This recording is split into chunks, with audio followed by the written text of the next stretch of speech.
日本秘密情报官吉田将有一份重要的情报要送往天津，在此之前的8点钟，他会到丰泰茶楼喝茶，我们可以在那儿逮捕他，夺走他的情报。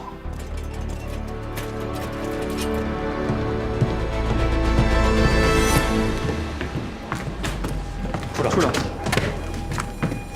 还差一刻8点，吉田每天这个时候都会到这家茶楼喝茶，准得跟走表一样。早上8点，吉田会带4个贴身保镖到丰泰茶楼喝茶。按照常规，他会坐在最里面。包头扮成伙计，负责里面的情况。让您久等。慢用。鸽子，你要坐在正面，扮成食客，负责外面的情况。盖追，你也扮食客，坐在茶楼的后面，负责掩护和撤退。猎人，你扮算命的，游走在客人之间，负责接应、控制一排。看下算命啦！二哥，4个日本特务交给你了。没问题。我负责绑走吉田，雪松负责搞到押送目标的汽车。好。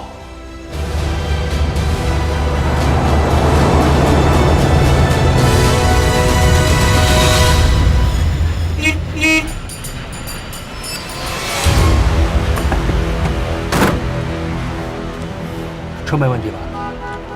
冯少爷办事儿，你放心。你负责把汽车停在茶馆门口，上了车，立即走。其他人从茶馆后面撤退。怎么样啊？都准备好了。拿来我看。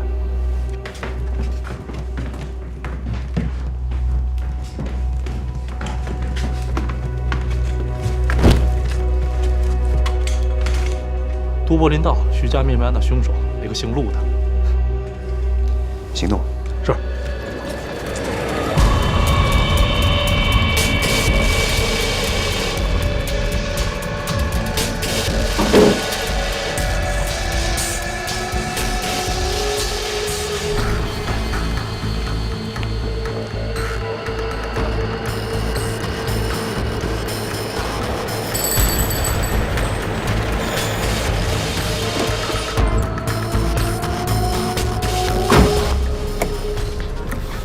祝你成功。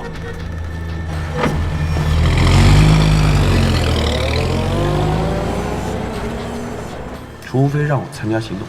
胡闹，这事没得商量。哎，你怎么那么没意思啊？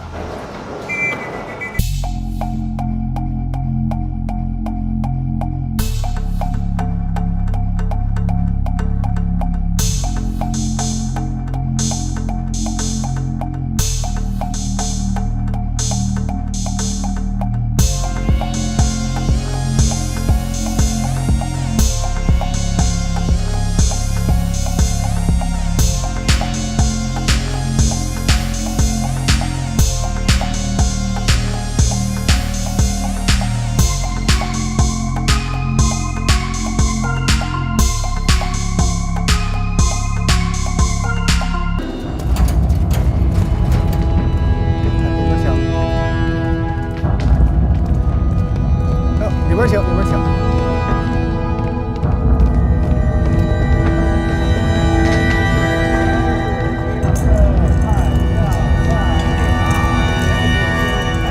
先生算一块吧。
走。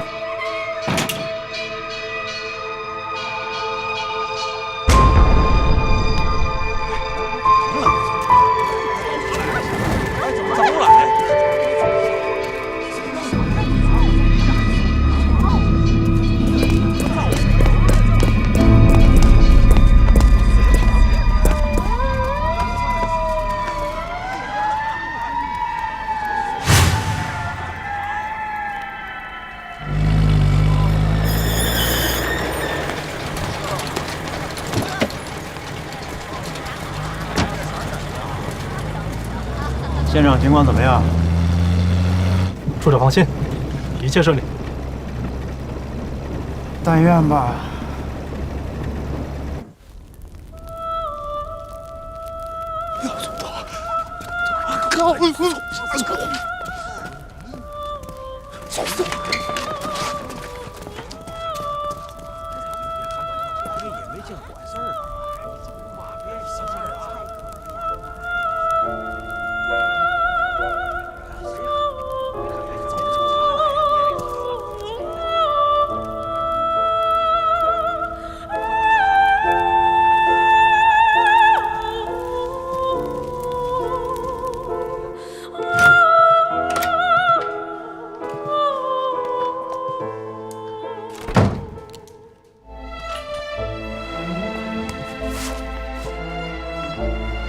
我说老同学，转正的事儿，你看，先执行任务，转正的事儿以后再说。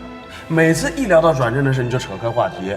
答应我的1年，现在都1年半了，这说明组织还在考察你。得了吧，我们俩都认识5年了，我什么状况你还不了解？现在是非常时期，希望你能够理解。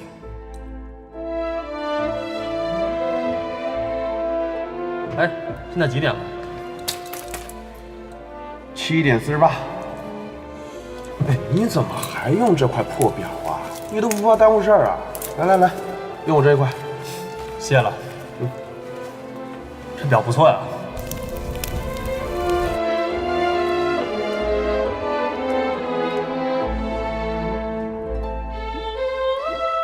等完成了这次任务，就让你转正。这个是你说的？这是领导交代的，你放心吧。好。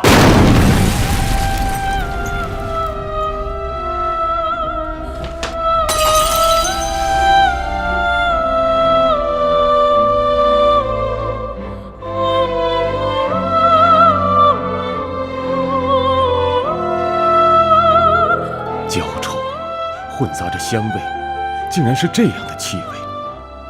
这具鲜活的躯体刚刚还在跟自己说话，转眼间变成散落一地的血肉碎屑。牺牲突然变得这样具体，这才是革命的第一课。冯九思，你真的准备好了吗？他是学长，是战友，更是引路人。现在，这个唯一知道自己地下身份的人已经不在了。接下去的路该怎么走？今天被暗杀了啊！号外，都来看啊！今天被暗杀了啊！号外，大家快来看呐！号外，特大新闻！中共无故刺杀日本侨民吉田次郎，快来看呐！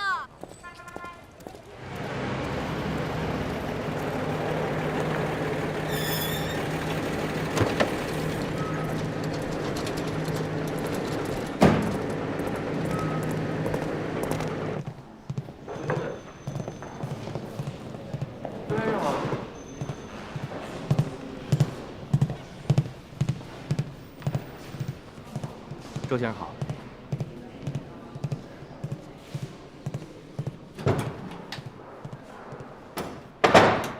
日租界那边有什么消息吗？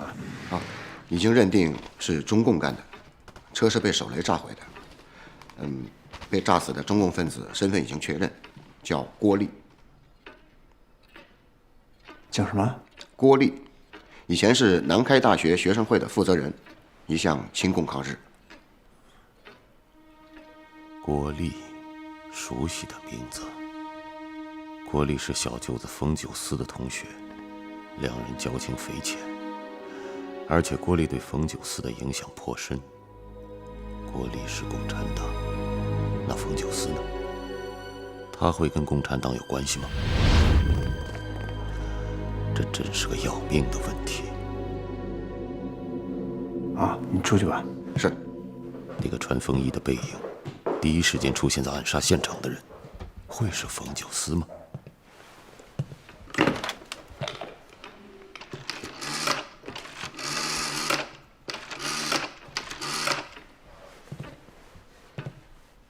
我周小存，冯九思在吗？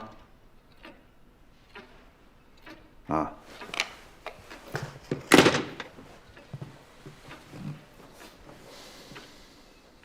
郭丽，耳熟，在南开大学的时候就是共产党。那么他呢？他会跟共产党有关系吗？这是个更值得留心的问题。那个穿风衣的背影，第一时间出现在暗杀现场的人是谁？会是他吗？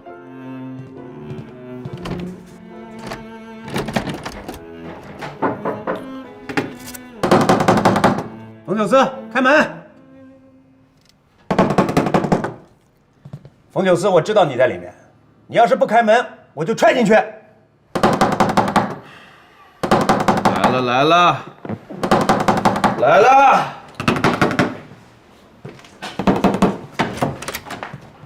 不是来了吗？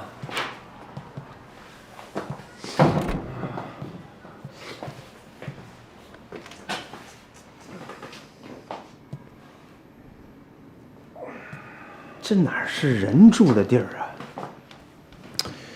大白天的你不去上班，跑我这来干什么呀？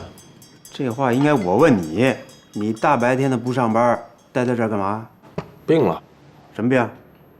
喝多了，头疼。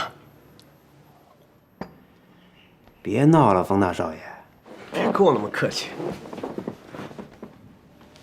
你今天要是不回家，你姐就把那房子拆了。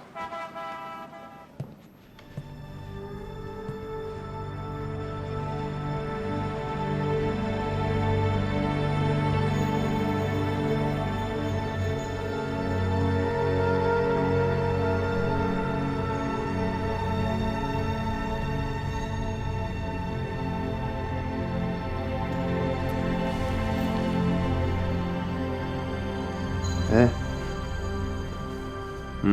这个郭丽是你同学吧？是啊，怎么了？你现在跟他还有来往吗？你查我？我就是随便问问嘛。刘子，你白天伺候洋人，晚上伺候我姐，还操我这闲心，你累不累？我累不累？那我为什么呀？我还不是为了这个家，为你姐，还有你这个不成器的小舅子。记住，晚上6点别迟到啊！知道了。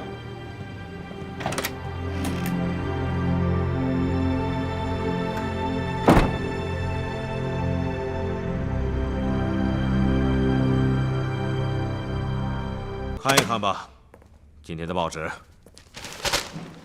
我们就算不是为了情报，炸了他，那他也死有余辜。但吉田对外的身份是商人，日本人正好利用这一点大做文章，硬说我们杀的是普通侨民。他们这样做的目的，就是要破坏我们的国际声誉。咱杀不杀鬼子，关那帮洋人什么事儿？可是他们怎么就知道这事儿是咱们干的呢？狸猫的笔记本被小日本找到了。奇怪，人都炸没形了，车子也烧了，这本子倒啥事没有。什么意思啊？啊？你说什么？什么意思？干嘛？放哪？弟弟因为这事把命都搭上了。一个武工组组长携带私人物品，本身就是违反行动组织纪律。要不是因为这本本子，日本人能那么嚣张吗？你现在说这话什么意思？住手！干嘛？魏先，这里是组织，不是你的6号门，少在这里给我犯混！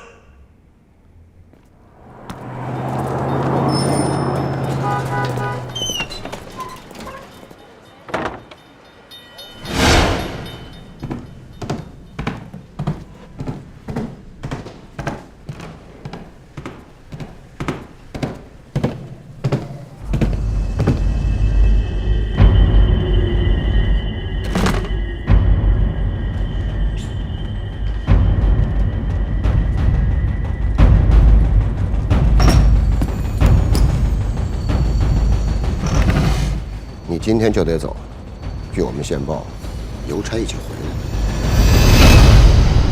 这么说，你们谁都没有看见车里的情况？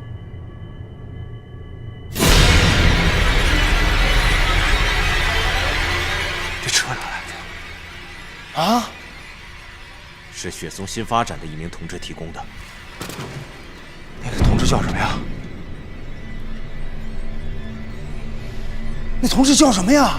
注意组织纪律。现在车到日本人手上了，他们会不会找到这个人？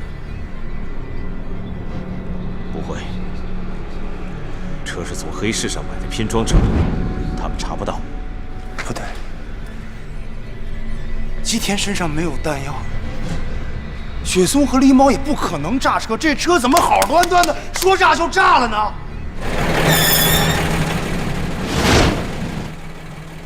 就在这儿等着你，在这儿，会不会太危险了？没事儿。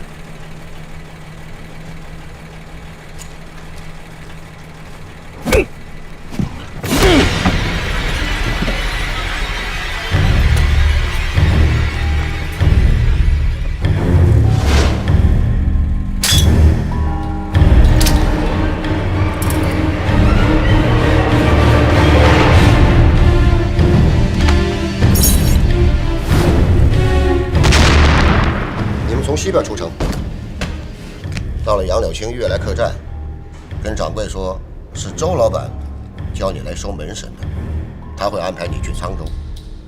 到了沧州火车站，你想去哪儿都行。等等，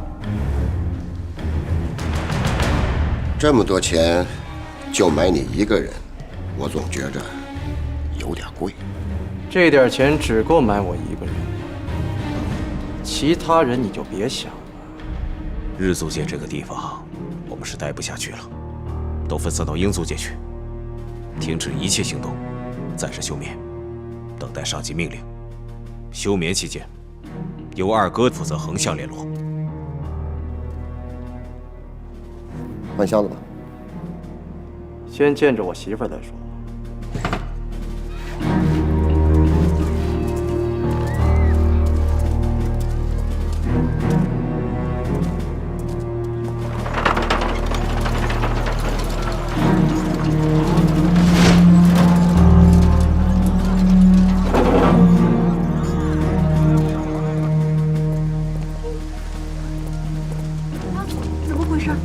发生了什么事？咱们要回老家，回沧州。你是不是做了什么亏心的事？傻孩子，我能做啥亏心事啊？那大哥知道咱们要……别问了，我要和你和孩子过上好日子。走，换箱子吧。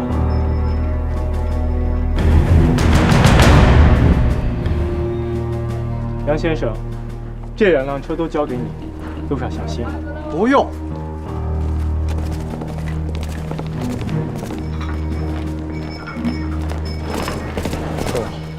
老板，您上哪儿？前面10座河向南，去杨柳青。杨柳青，那不是往西吗？往西那是西天。哎，好了，上车，小心点。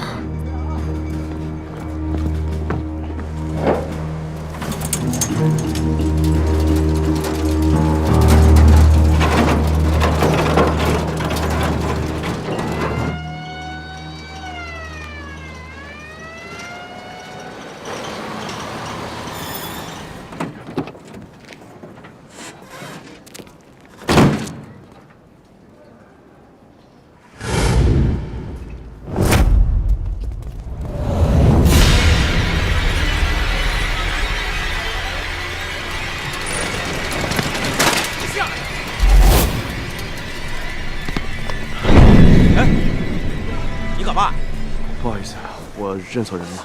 遭倒霉呀！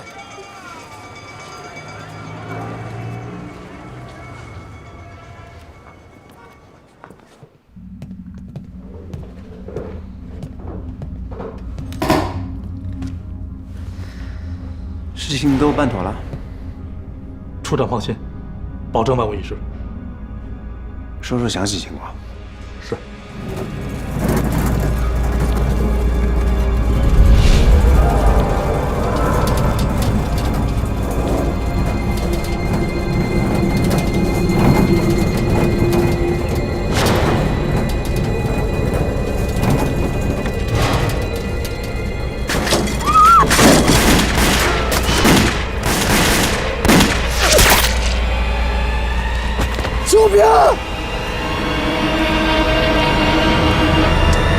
组织不需要叛党。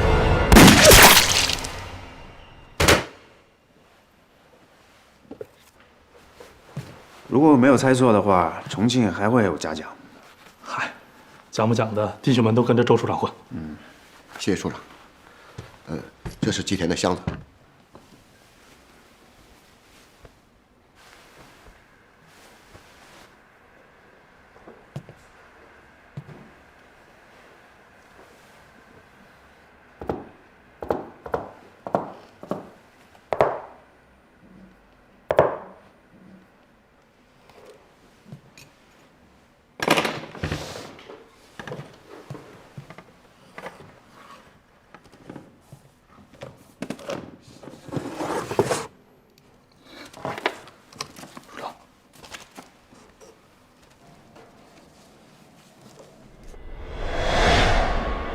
南靖镇。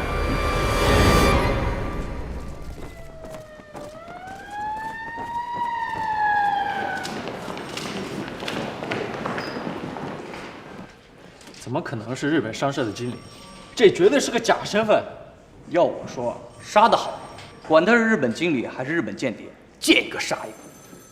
死一个日本人，日本宪兵队让10个中国人垫背，你以为咱赚了？可这事儿有点蹊跷啊！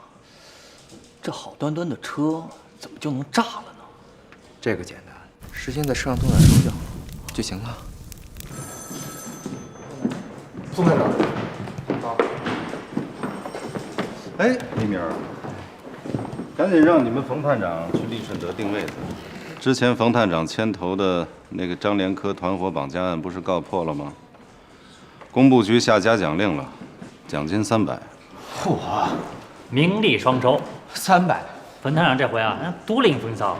那是我们冯探长的本事，3年没破的案子，我们冯探长一破就是12起连环绑架案。我们头破案能力要是称第2的话，天津卫没人敢称第1。利顺德订一间最大的包间，吃不完谁都别走。哎，头儿哪儿去啊？我请假。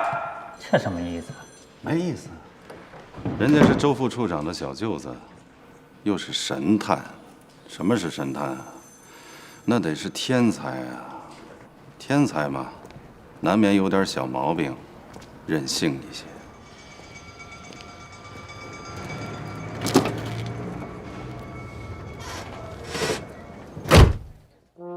有人在车上动了手脚，这句话像根刺扎在后心上，想拔出来，却够不着。巡捕这么认为，自己人也会这么认为。还没正式加入组织，倒先背上了叛党的罪名，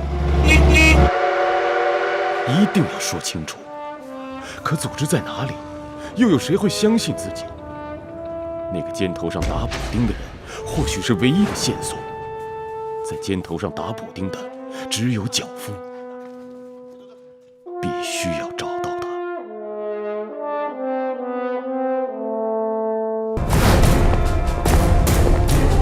私、渡辺は日本の天津に駐屯軍司令部疎外課の全員と共に小倉課長の着任するのを歓迎いたします。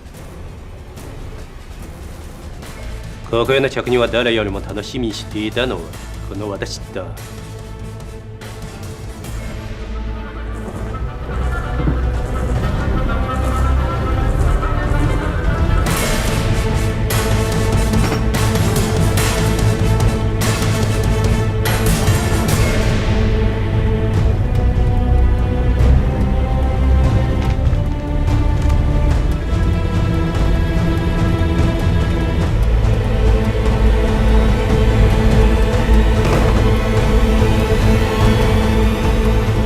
一切如我们所料，日本方面对中共刺杀吉田的事儿非常愤怒，友邦和爱国华侨对吉田事件也表示震惊。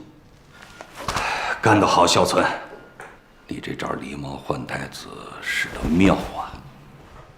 你这次既除掉了吉田，又嫁祸给了中共。まずは吉田事件の調査、もう一つは河北地区最大の国政庫我が大日本天国へと取り込み100年もの間米に支配された植民地を開発すること。天津駐屯軍司令部疎外化全員をいつでも過剰の命令をお待ちしております。お待ちしております。据我们得到的情报，日本军方极有可能正在谋划一场针对南太平洋的大作战。往南太平洋打，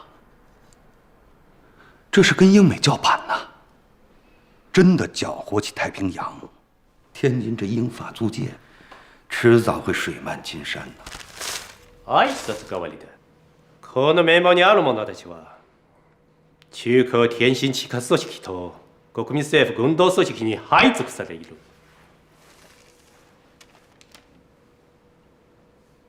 課長はどのように情報を得たのですか？秋元だ。私の上司だが中国じゃないことに住んでいた。吉田地区の調査と我々の行動を損害する者たちの排除に当てる。みんなよろしく頼む。はいはい。君たちの仕事はまずはこの綿棒状のものは片付けることだ。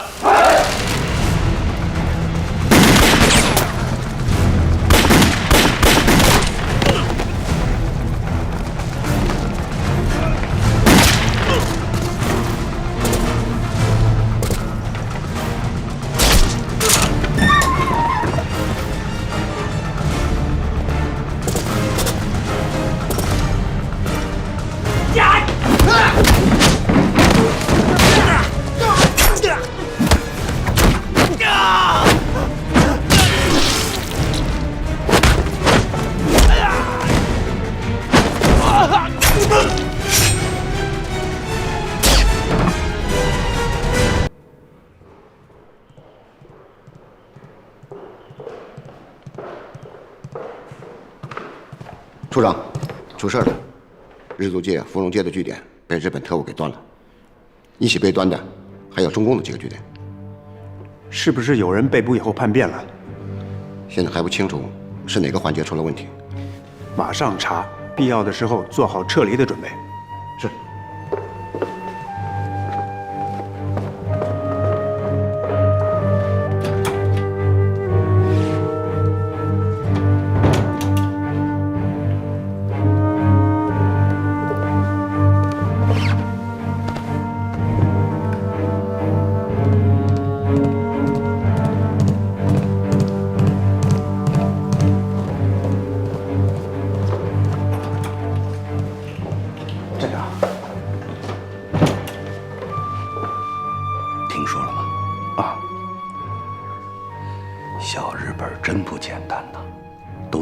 重庆去了。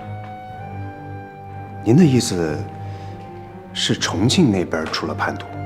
就为了这事儿，戴老板差点被委员长革了职。怎么？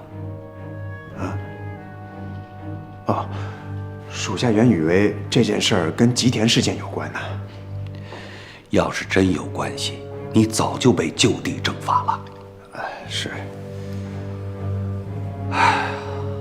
你也要小心呐！日本特务忽然敢这么猖狂，背后一定有军方撑腰。属下一定加倍小心，不让他们有可乘之机。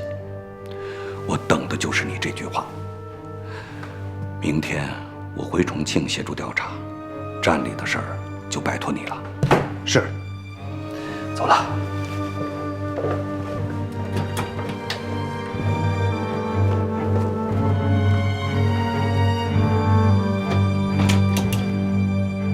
吉田事件真的没有破绽吗？每一个拐角、时间点、方位、视线之外，他们的每一个动作都准确吗？军统据点的暴露不是偶然，是预警。杀气已经升起来了，像夜里的雾。越是看不见，就越不能掉以轻心。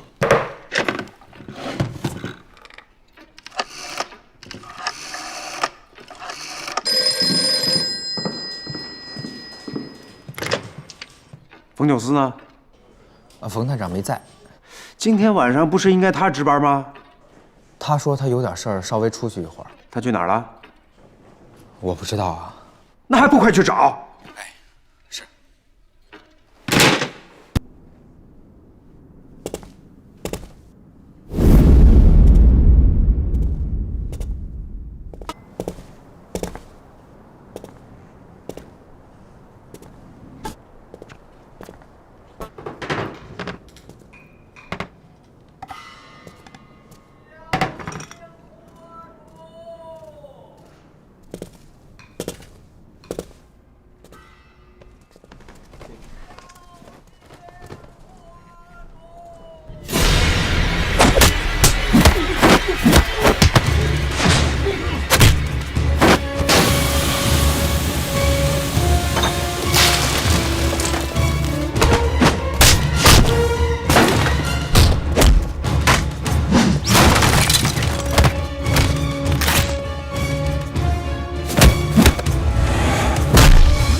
同一晚上发生了2起凶案，死者一个是摆馄饨摊的，一个是福记面馆的伙计，我怀疑是同一人所为。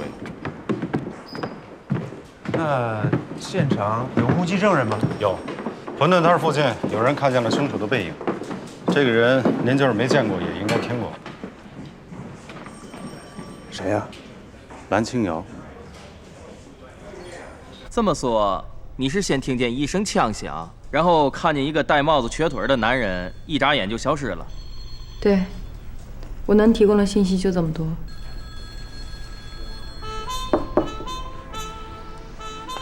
哦，头儿，那我先出去了。如果我没认错的话，您应该是天津卫知名女作家蓝清瑶女士。我是咱们租界工部局警务处侦缉一队的探长宋远桥。我还是您的忠实读者。宋探长也爱读小说？爱。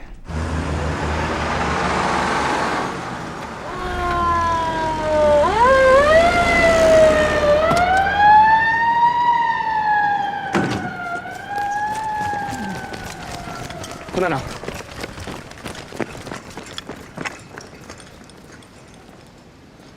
什么大案子？李明都已经去现场了。哦，李明昨天晚上找了您一晚上都没找到，被周副处长一顿臭骂。那李明查到什么了吗？在宋远桥手上。什么意思啊？有个证人，宋远桥正问话呢，估计一会儿开会又想邀功。他们一队从来都没赢过咱们二队。改天我请您吃顿饭，给您压压惊。好啊，正好我想写侦探小说。新作？对。我手里边掌握了大量的一线资料。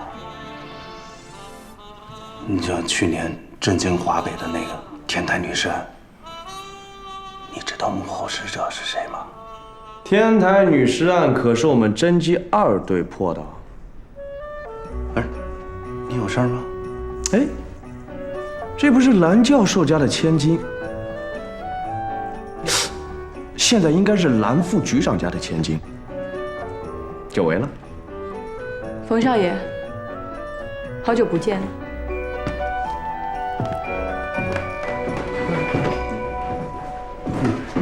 你们认识啊？你们家不是住在市长家隔壁吗？都说市长家的伙食特别好，狗长得比人还壮。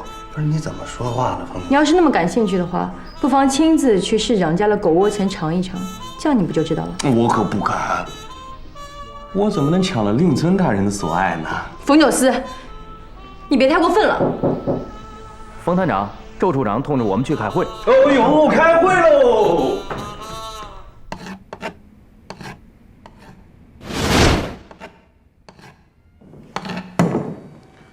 下面我们把昨天的连环凶杀案案情做一个简要的分析。第一起凶杀案的死者叫张虎，山西吕梁人，在天津无亲无故，2个多月前刚刚搬到了围墙道附近摆馄饨摊儿。他与周围的摊贩交流甚少，他的租住地就在围墙道附近的福印里。由于这个人每天都是早出晚归的，所以周围的邻居对他都不太认识。死者昨天死亡的时间是8点钟，因为围墙道地处偏僻，所以到了那个时段，街面上已经很少有行人了。但是我还是找到了证人。我们找到的唯一的目击证人，向我们提供了非常重要的线索。凶手身高大约是175公分，还是一个瘸子，其他的体貌特征不详。死者临死前的表情，我仔细研究过，从他的表情看，凶手肯定是他认识的人。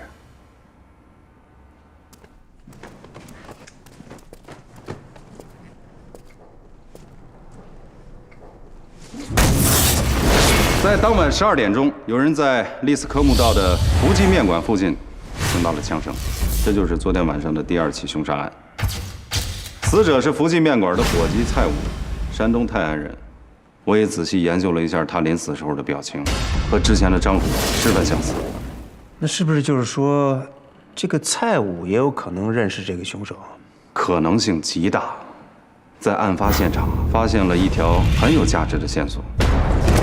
就在案发的时候，正好有一个送煤工送煤到福记面馆，这个送煤工很有可能在厨房门外看到了凶案的全过程。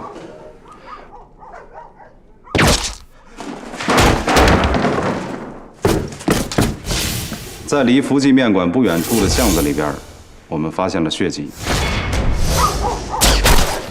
这个送煤工叫李狗子，巧得很，昨天也是他第1天到煤厂上工，所以煤厂的掌柜对他的情况也是知之甚少。那么就目前的情况来看，这2位死者有共同点：蔡武到福记面馆上班的时间和这个张虎摆摊的时间十分接近，而且这2个人的社会背景，所有人都不知道。2个死者的身份很神秘。根据现场的勘查，2名死者4肢筋骨寸断，都是被勃朗宁手枪射出的子弹对准了死者的眉心，一枪毙命。这2名死者的死亡时间分别是昨天晚上的8点和12点。假设这2起凶杀案都是同一人所为，那么凶手在杀死张虎之后，完全有时间再赶到福记面馆杀死蔡武。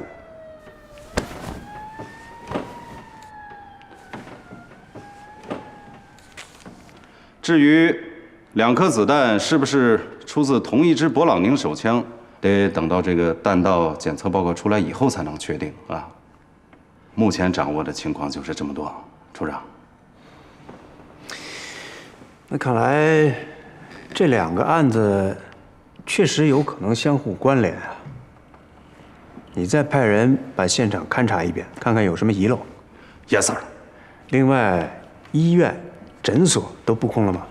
我已经吩咐给弟兄们了，一旦发现枪伤患者，立刻控制起来。那凶手的杀人动机是什么呢？动机呀，最大的可能性是仇杀。仇杀？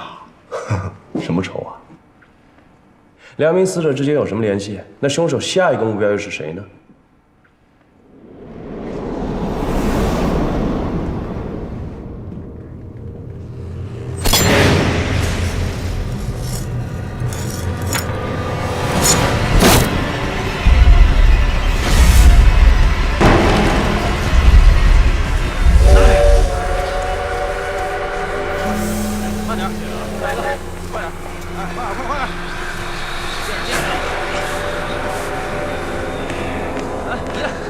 林哥，你听说了吗？昨天英租界里死了2个人。谁死了？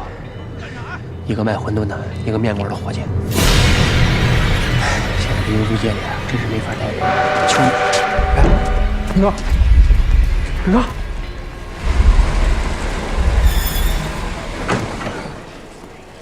哎，退后，退后！好，好，黄站长。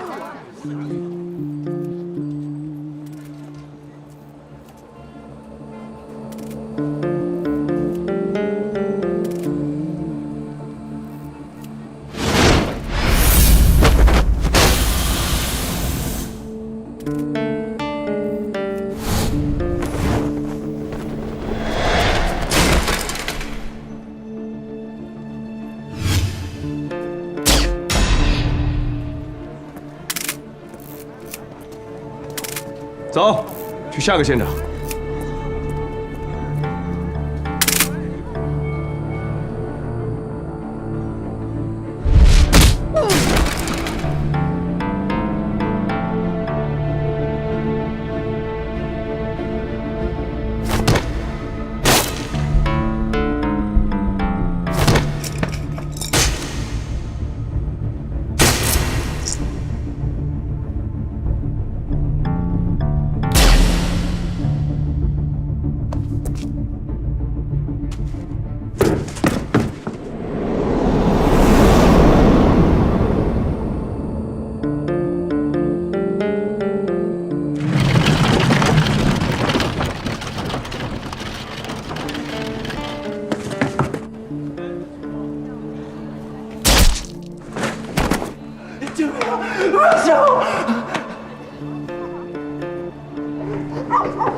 怎么回事，头？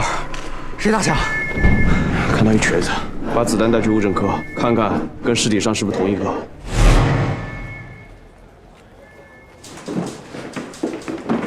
头，犯罪现场的环境照片。物证科那边在查子弹，现在已经确定前2个死者身上的子弹是一样的，只要确定第3名死者身上子弹也是出自同一把枪，那么凶手就应该是瘸子。很有可能就是他。要不我派人去蹲着，他再要敢出来，让他有来无回。不用了，他是一个杀人犯，又不是回头客。继续找这2名死者的线索，看看他们俩到底有什么关系。是。哎，听说那个姓宋的去查医院诊所了。嗯。那我们就去查这条巷子里头所有的黑诊所，一家都不能放过。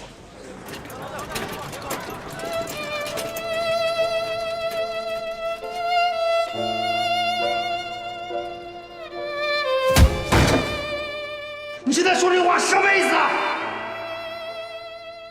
肯定见过这个人，死者跟自己有没有关系，眼下还不好说。凶犯是职业杀手，再次在作案现场出现，这意味着什么？难道凶杀案还会再次发生？感觉上很像连环寻仇案，而且围猎才刚刚开始。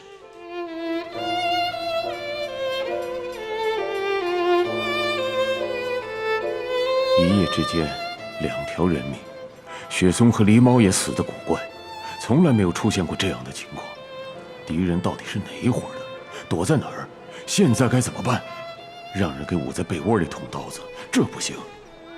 得找到上级雷大红，只有他才能把这一团乱麻给捋清楚。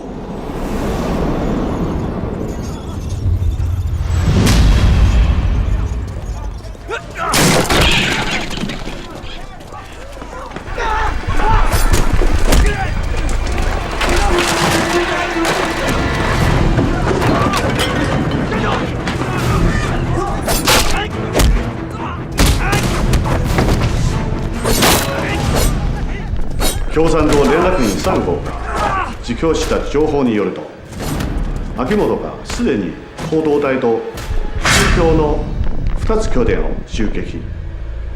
逮捕者6名、撃ち殺した者7名。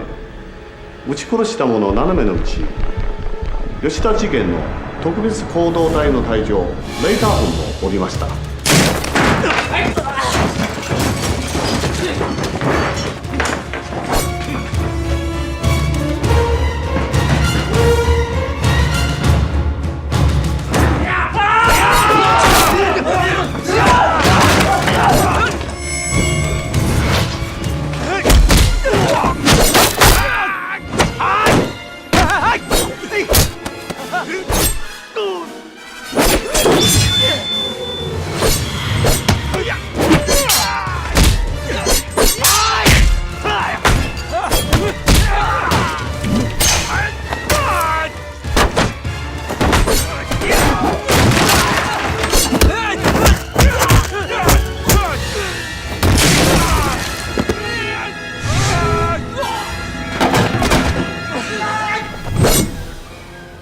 レイダーホンの死体を見つけませんでした。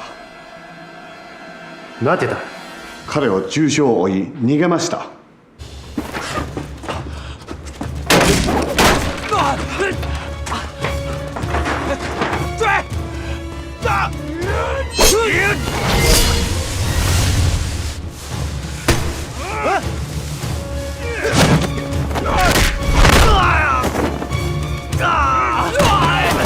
なぜレオ死んだとの報告が？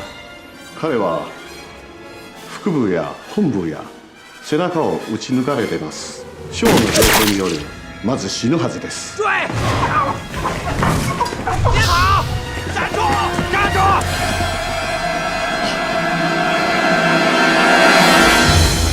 秋元，你的办事效率超过了我的想象，很好。連絡員3号が逮捕されたと共産党がことを知り退散しました。まもなけば我々も多くの共産党を逮捕できたはずです。焦るな。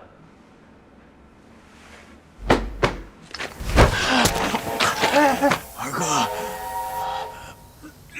如尘。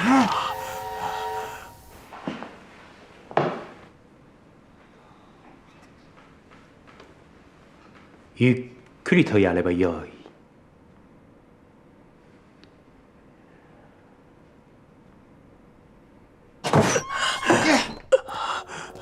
刘震，慢点，我去找大夫啊！等等，来不及了，3号交通员叛变，明世界和手机的联络点全部暴露，有线索了。说。这次的情况绝不只是交通员叛变那么简单，背后一定有更大的阴谋。这2天，我们查了2名死者的邻居和朋友，发现他们都认识一个叫老杨的中年男人。雪松发展的新成员，名字叫凤九思。凤九思，老杨，这个老杨年龄在30岁到40岁之间。身高在170公分到173公分之间，估计是脚行，或者是在货场工作。冯九思对外公开的身份是英租界工部局警务处刑侦队2队的队长，就是他给我们提供的车辆。张虎的房东说，他曾经问张虎借过米。蔡武工作的福记面馆掌柜的说，他曾经去福记面馆吃过好几次面。他可能是唯一知道吉田事件真相的人，所以你一定要找到他，查出真相。你帮我把2个真人给找过来。是。经过弹道痕迹检测，3发子弹都是出自同一支波浪宁手枪，其中2发是击中死者的，另外1发呢是凶案发生后的次日，那个在附近面馆附近出现的瘸子开枪射出的。嚣张！杀了人还敢到现场看收尸，真拿我们当饭桶呢！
他的殉难处，警察只用了小半天就收拾完了残疾，仿佛世界上从来没有过这个人。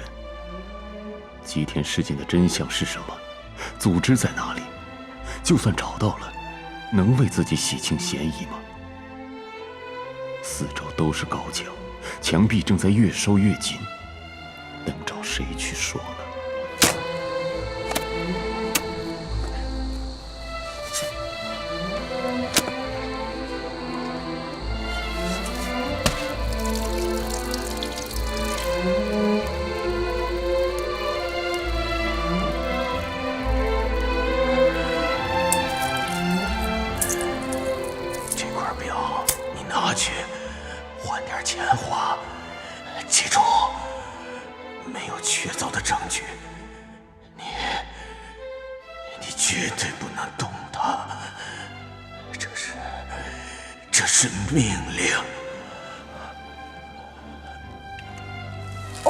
有谁？有谁？有谁？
蓝清瑶小姐的新作《神探九歌》出来了，今儿第1章。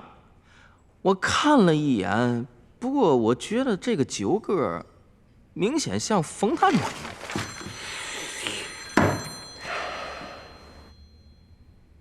啊，我站住！是。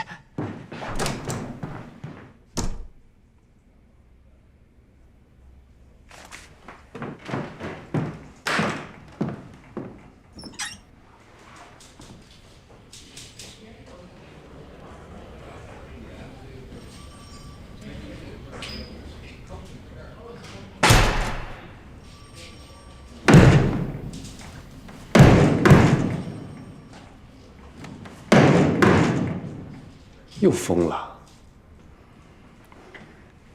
还9个。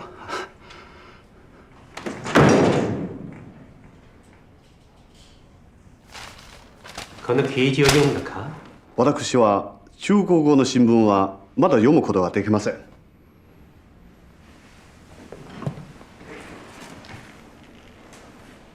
中国人说：“知己知彼，百战百胜。”己を知り相手を知れば百戦百勝だ。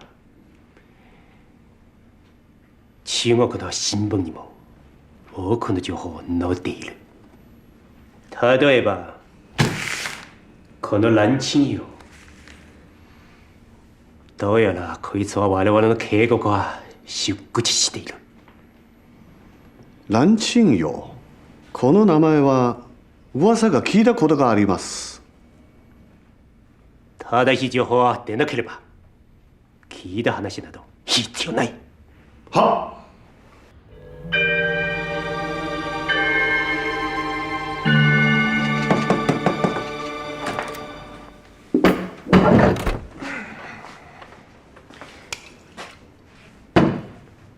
都火烧眉毛了，有那么夸张吗？不是我说你呀，让你1个礼拜回家就吃1顿饭，这过分吗1个礼拜让我回家吃1次，恨不得数落我1宿，换你乐意啊？我都被数落这么多年了，不也活得好好的吗？那是因为你脸皮厚。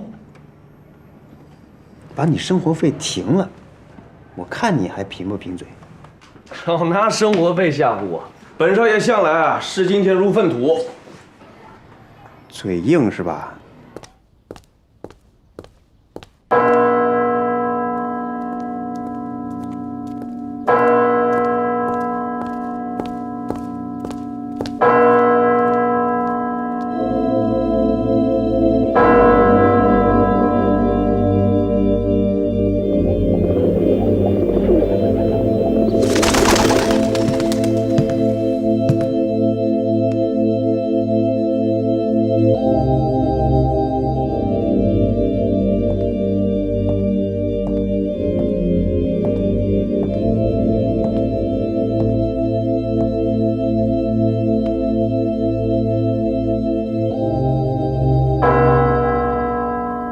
我告诉你啊，今天你要是不回家，明天你姐就去证券行把你的户头给销了。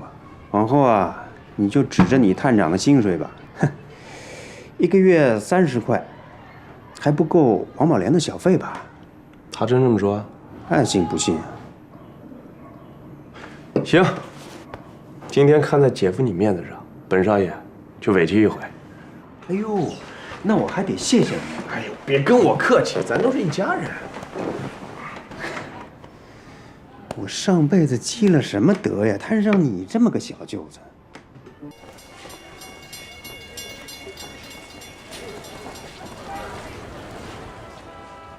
冯九思对外公开的身份是英租界工部局警务处刑侦队2队的队长，就是他给我们提供的车辆。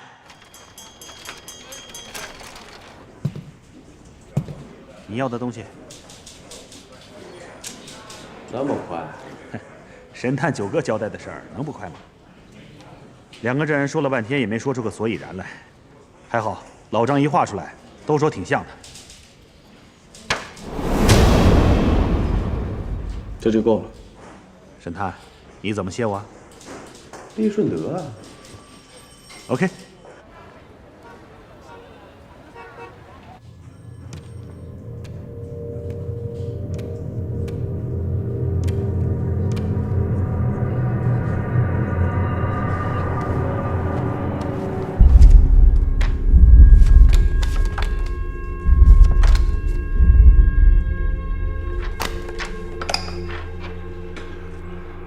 就是他，在吉田事件的现场，这个人出现过。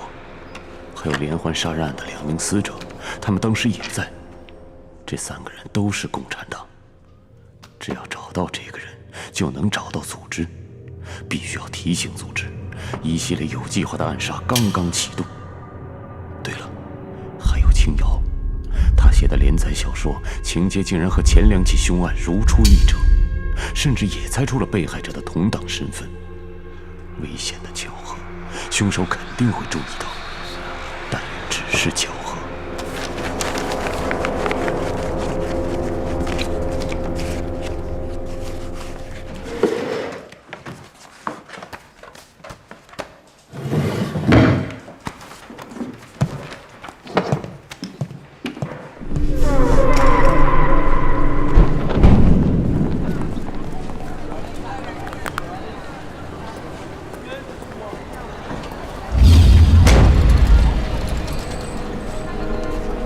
我去买包烟。你别吃了，我去吧。哎，你先上车，我自己去就行。来，上车。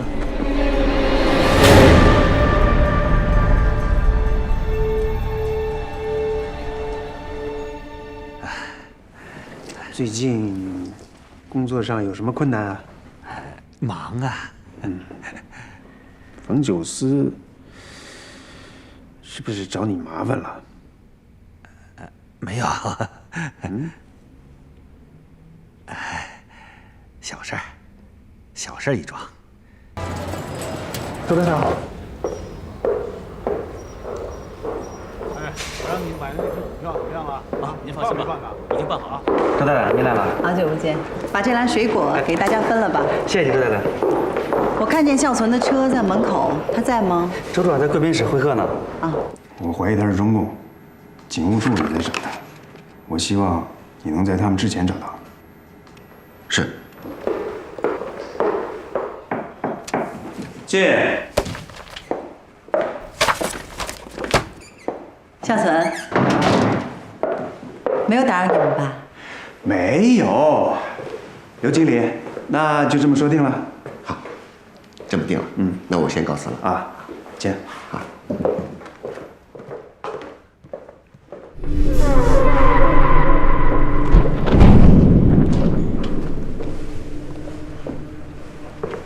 这个刘经理啊，是豫园纱厂的大股东。这次他全家要移民到新加坡，要转让一大部分股份给我。豫园纱厂呗，法国人投资的，这笔买卖划算的。你不用那么辛苦挣钱，我呀只求小富即安，不求大富大贵。那怎么行啊？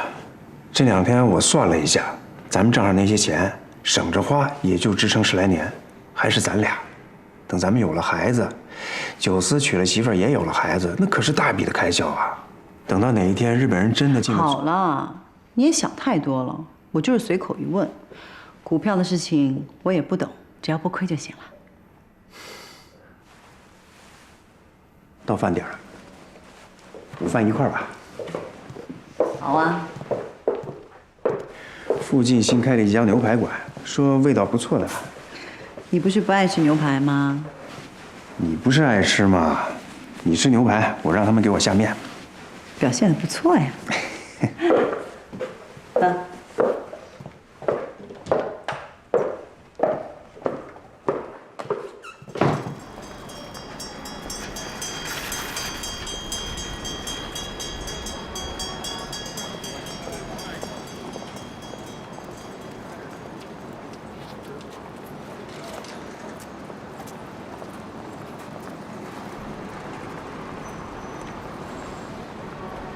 表皮，辣椒皮了。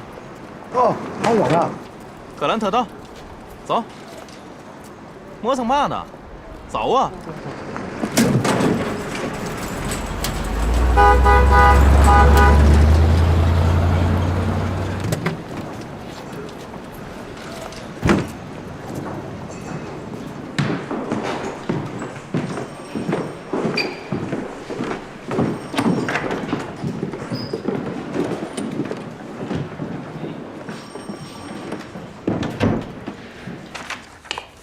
是不是有什么重要的任务派给我啊？我就知道那个信送他脑子一根筋，迟早撞墙上。破大案子，还得我切。就你姓冯的聪明。有一句话叫做“勤能补拙”，知道吗？驴再聪明，他也只配拉磨。别贫了。有一个更重要的案子，你接不接？接。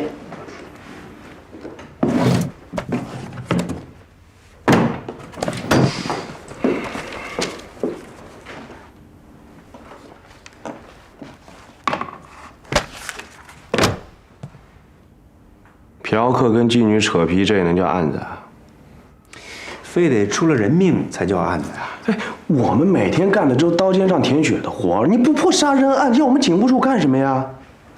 你说，这是不是我姐的意思？跟你姐没关系，那是我自己的意思。得了吧，我姐打一个喷嚏你就得哆嗦半天。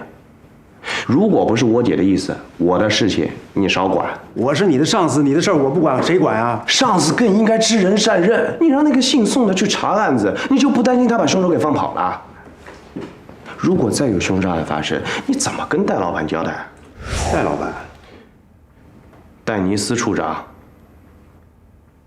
啊。总之啊，大家都在替你担心，打打杀杀的事儿你就别沾了。冯家就你这么一个男丁，安全。哎，你看，哎，你越来越像我姐了。要不你改姓冯得了？哎呀，这都不重要，重要的是咱们这个家，重要的是让你打住！我真是怕了你了，算了，我答应你，真的啊，我答应你，只在暗地里查，绝不明着跟他讲。你哎，就这么愉快的决定了。公务在身，恕不作废，走了。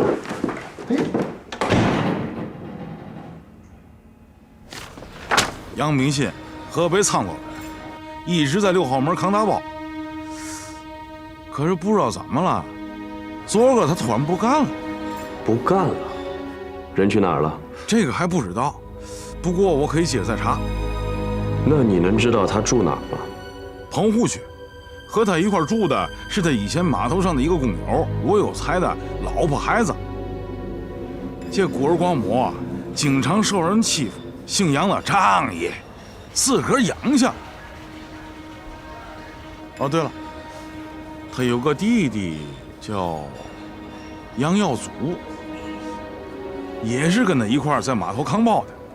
不过听说1月份他就不见了，说是接了私活，让河水给冲走了。今年1月份啊。你能知道具体的时间吗？仓库的账本上是有记录他最后的出工日期，1月15号，之后就再也没见过他。15号，吉田事件的前一天，这个日子太敏感了。杨耀祖失踪，最大可能是当场牺牲了。弟弟死于非命，当哥哥的怎么会善罢甘休？如果组织怀疑自己的忠诚，杨秉新必定会主动出现。但杨秉新不是来支援自己的，他是来寻仇的。公仇夹着私仇，这该如何应对呢？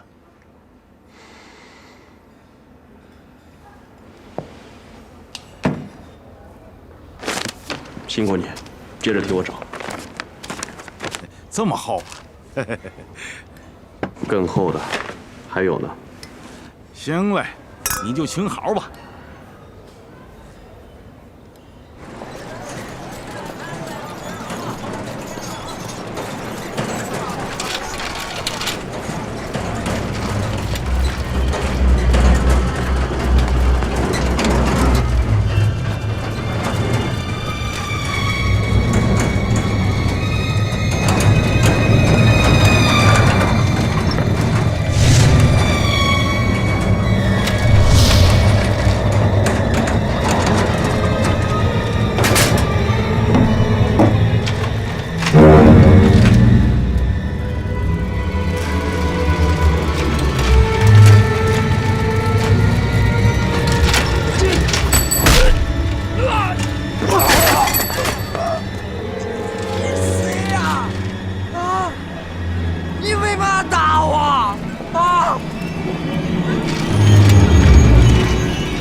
干嘛呀？我去！哎，回来！你给我回来！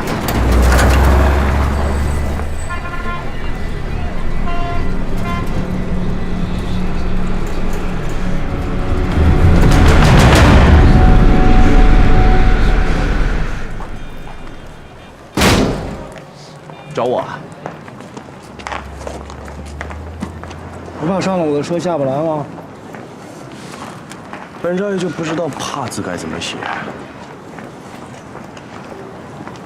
坐好了。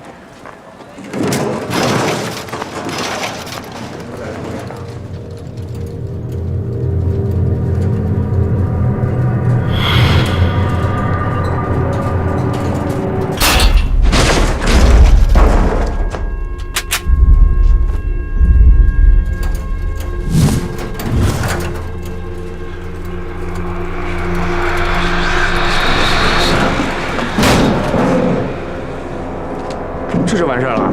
你既然敢上我的车，那应该知道我是什么人，那应该知道我要什么吧？你要什么我不知道，但我知道我要什么。你要什么呀？我要你。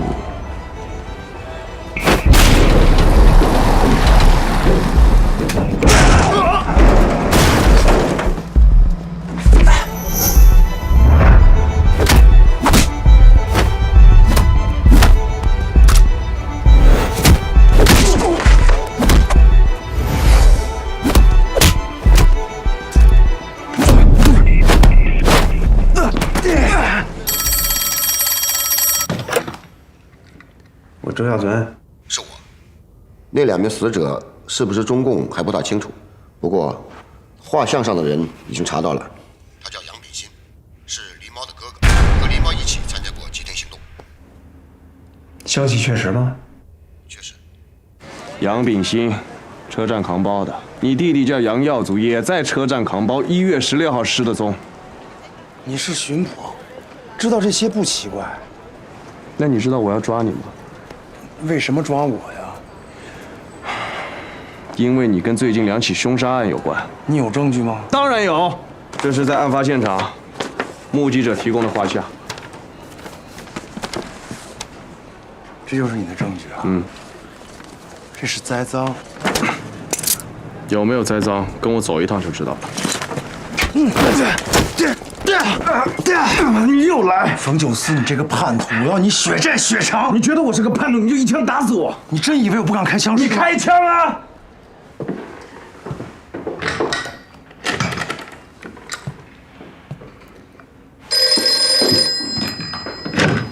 冯九思啊，周市长，冯探长不在。他去哪儿了？我问他了，他没告诉我。你现在把他给我找回来。吉田事件，狸猫，中共真是怕什么来什么。最糟糕的是，冯九思好像知道一些内情，否则他怎么忽然变得兢兢业业，对这2个案子这么上心？这个花花公子大少爷这么着急破案，究竟是为什么？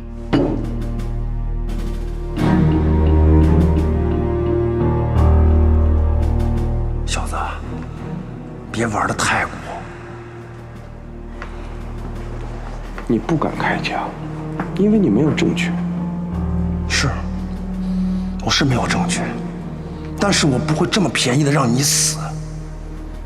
小子，等我找到证据，哪怕是一丁点证据，我会让你死得很难看。果然，组织怀疑上了自己，只是杨秉新还没有找到证据，在他眼里，自己就是杀敌仇人，失去了引路人的追随者，只能小心护住心里的那一点火苗。坚持走下去，直到遇见前方的光。那你如果找不到证据呢？那我就一直找，直到找到为止。我会让你跪在我死去兄弟的坟前，流干净最后一滴血。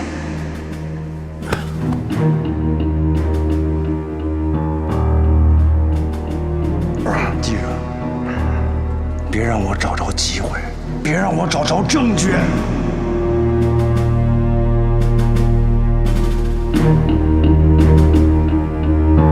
租界连环杀人案诱骗命案，神探九哥陷入谜团，究竟谁是幕后真凶？请看蓝青杨女士最新力作。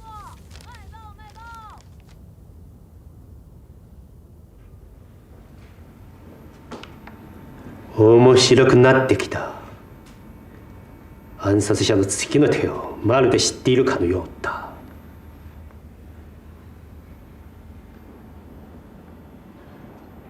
その上、彼女の小説の中で暗に日本人のことを触りました。これは偶然であろう。秘密組織や国賊、六公務の秘密結社のことを書いている。しかし、日本人のことを触れている以上、天国へ悪い印象を残したことは確かだ。青瑶新一期的侦探小说，详细描写了第3起谋杀案的过程。虽然现实中凶案并未发生，这回可能真的要出事。如果杨秉新鲁莽行动，青瑶的虚构想象就成了预言，他就成了凶手最记恨的目标。既然心里放不下他，那就出手。青瑶不能出事，绝不能。あまりにも偶然が過ぎます。もしこのことは全てフォンジュースの対談であれば、我々はこのフォンジュースの注視するを知己知彼、百战百胜。この小説は我々の手を見抜いたが、同時に自らの手を明らかにした。こちらにとってもコツコ。作戦にさらに見破ることはできないだろう。もし彼は我々の次の行動を妨害するとしたら、聞く必要があるか。山本は全て排除するのみ。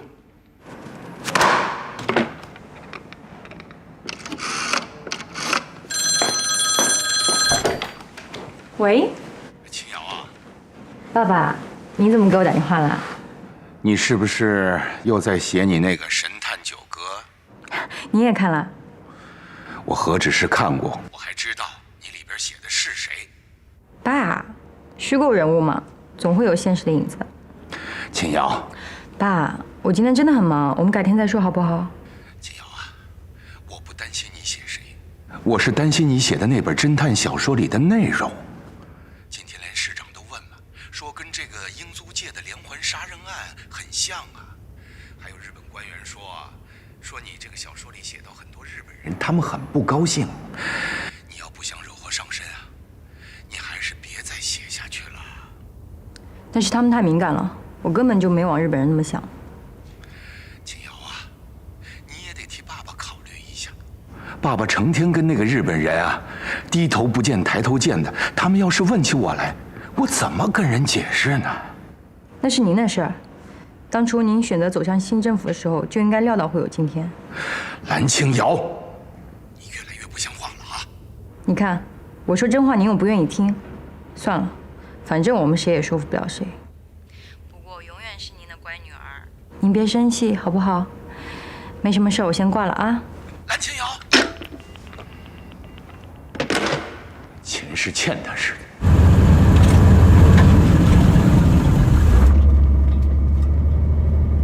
那我想提醒你一下，这次的杀手很专业，组织已经被盯上了。你要查我，你要找证据，你要跟我行踪都可以，但是别连累了其他人。我的事儿不用你管。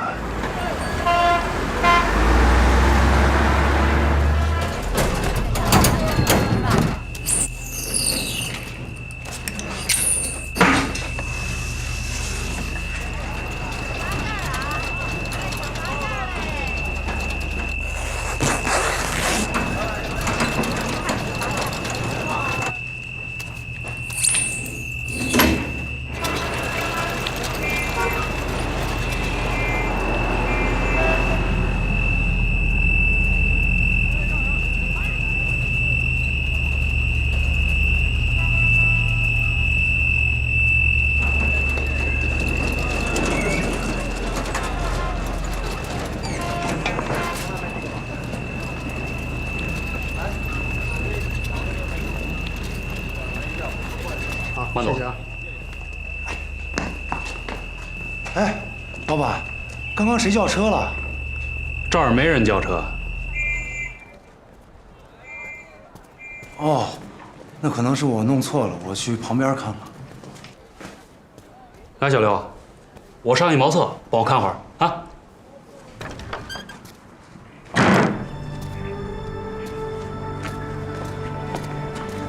二哥，你怎么才来？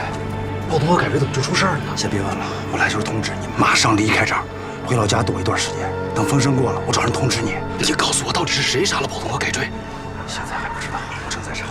我不走，我要跟你一块查。你怎么查呀？现在咱们已经被人盯上了，能走一个是一个。再晚了，损失更大。这些钱拿着，马上走。二哥，小心点。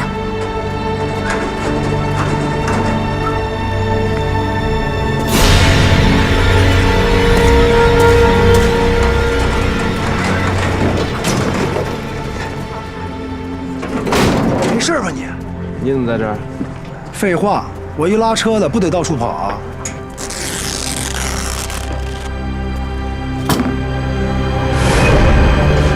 现在很危险，你是不是遇见什么人了？我干什么？凭什么你管啊？上线都已经出事了，你怎么还敢抛头露面？我告诉你，你少对我指手画脚的啊！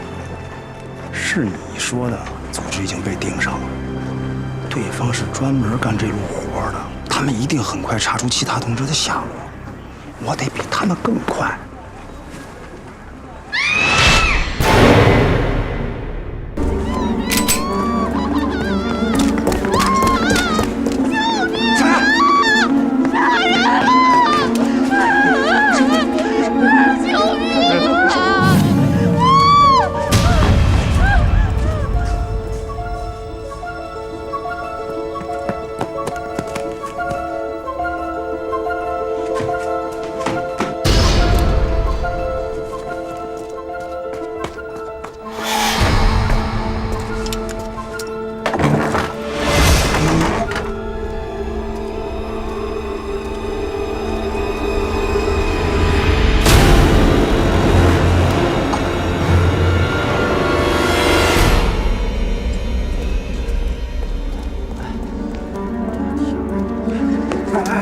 有没有看到一个穿黑？没有。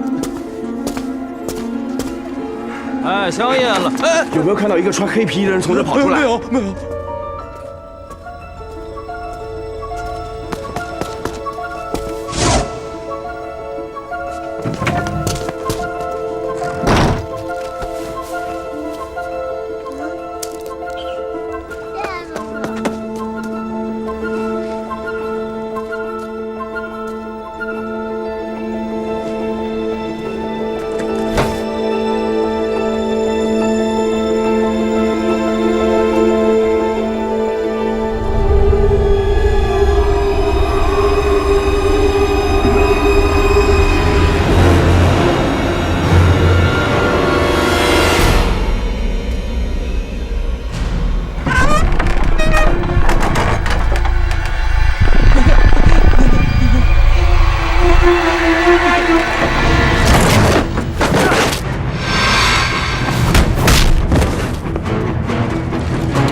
看见凶手长什么样子？哎呀，我没看清楚。别害怕，把过程再说一遍。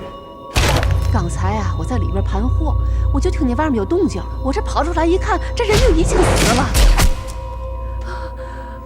不知道。那你呢？真的，我嘛也不知道啊。是。发现什么了吗？没什么。你出来，我有话跟你说。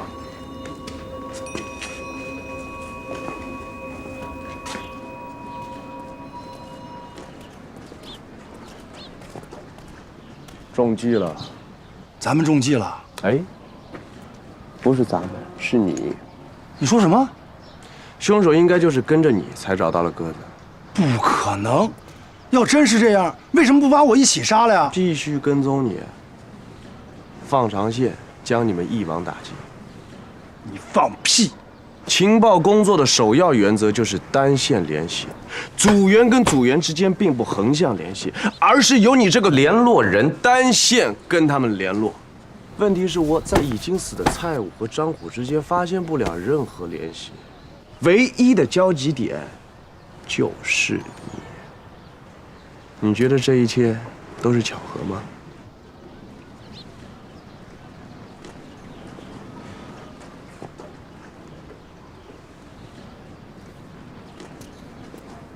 干嘛？哎，为什么你会出现在鸽子家附近呢？为什么你出现了，凶手才出现？为什么我被打晕了，而你却平安无事呢？啊？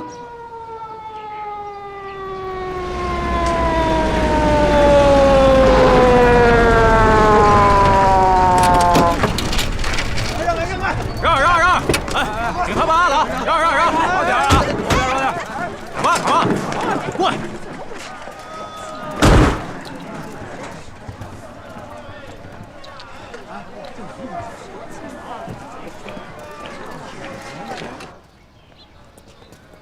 你先走，我之后去小树林棚户去找你。咱俩的账慢慢算，没完。你等着。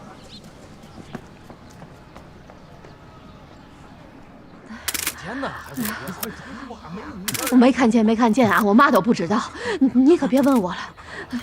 宋探长，您来晚了。探长，你看，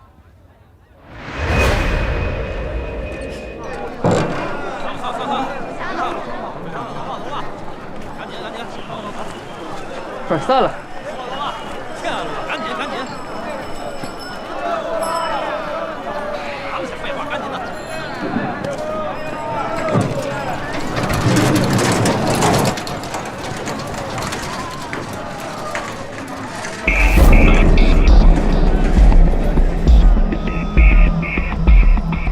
李明，你先回去，我去取个车。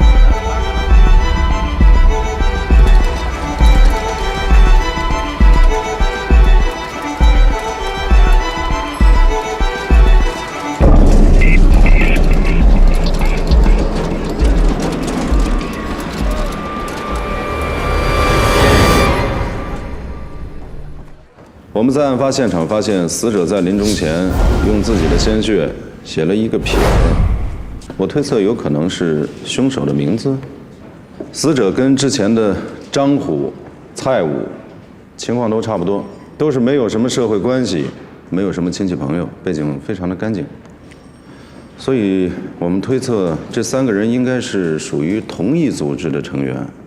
那么，这3起凶杀案的凶手应该也是同一人。还有什么要补充的吗？我再补充2句。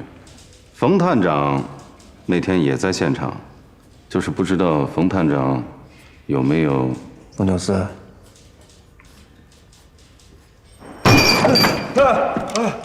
怎么了？还没开完啊？你有什么要补充的？我就刚巧路过。你要知道什么就说，别耽误大家的时间。报告政务处长，我知道的，宋探长都知道；我不知道的就不知道宋探长知不知道了。什么知道就是知道，不知道就是不知道，背什么绕口令呢？你这。处长好。处长，请。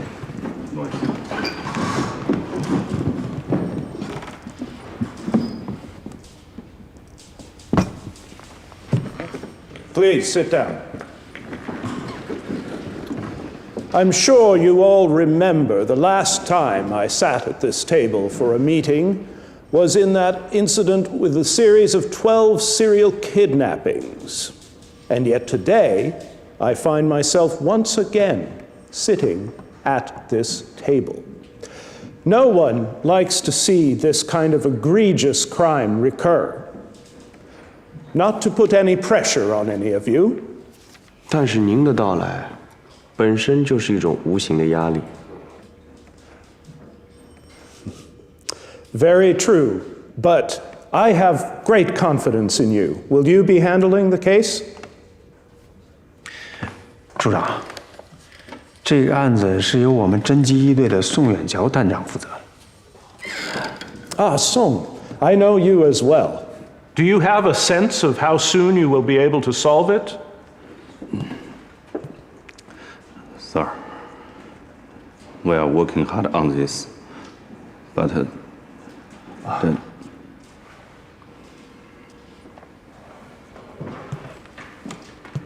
其实期限并不重要，重要的是我们把每一天都当成最后的期限。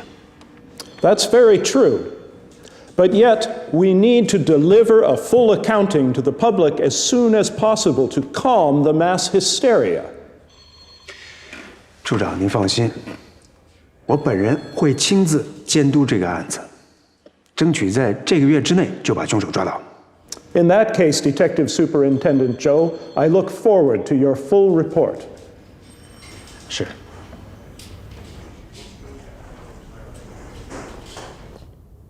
处长，远瞧不才，这案子还是交给冯探长吧。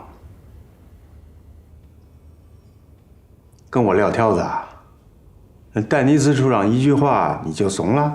不是，限期之内真要是破不了案，我都不怕，你怕什么呀？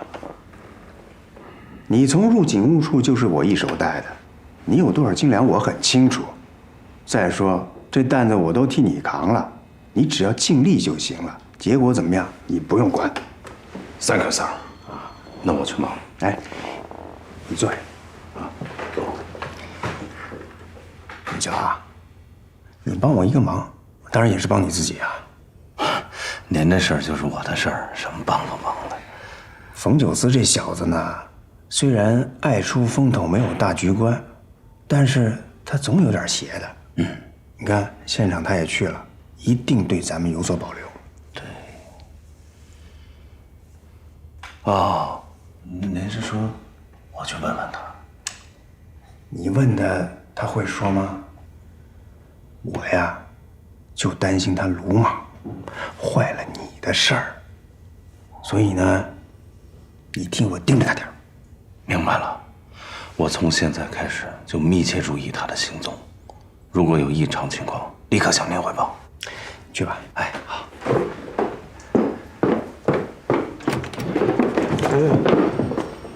Hello 啊，宋探长，查案子去啊？啊，快去吧。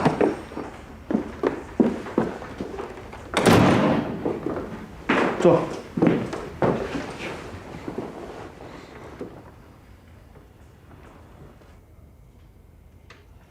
找我过来什么事儿？我说了不让你碰这个案子，怎么就不听劝呢？姐夫，您这真的是贵人多忘事啊！我上次答应你是不当着他的面查，没有说过不查。而且这一次我真的只是路过。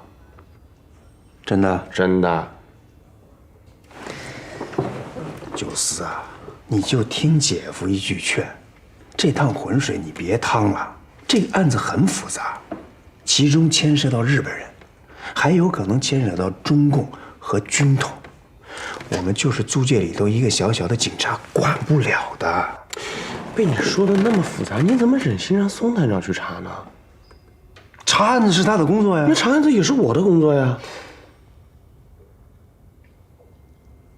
你气死我得了！九思啊，你还要我怎么跟你说你才明白啊？怎么了？啊，有纸吗？不是，人有三急，我们下次再聊行吧？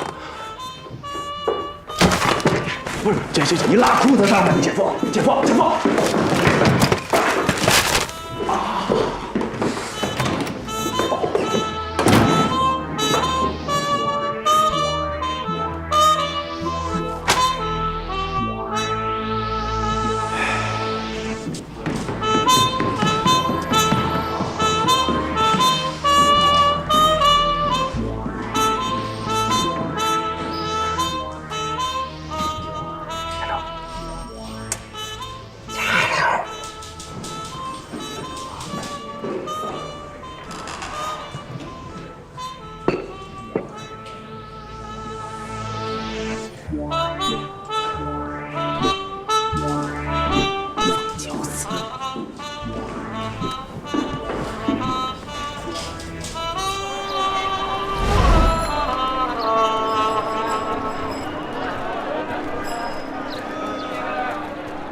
冯先生来了，你几位？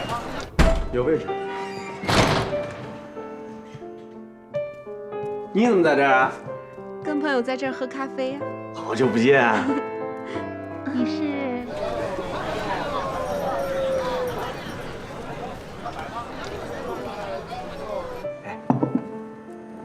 今天晚上啊，好啊。我先走。冯先生，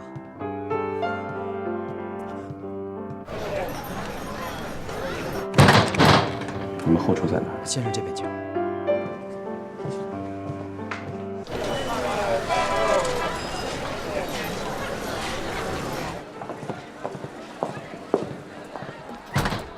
等等，侦探，刚刚跟你们在一起的那位先生去哪儿了？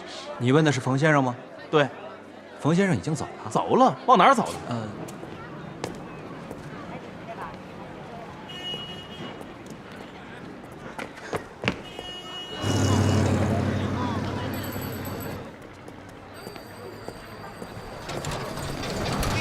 哎，陈峰，哎，来了，蒋树林棚户区，走。好嘞。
咱是不是每次见面都得这样？就你小子这三脚猫的功夫，要是碰着敌人，别说近不了身，连自己的命都保不了。查案靠的是这一个，得用脑子。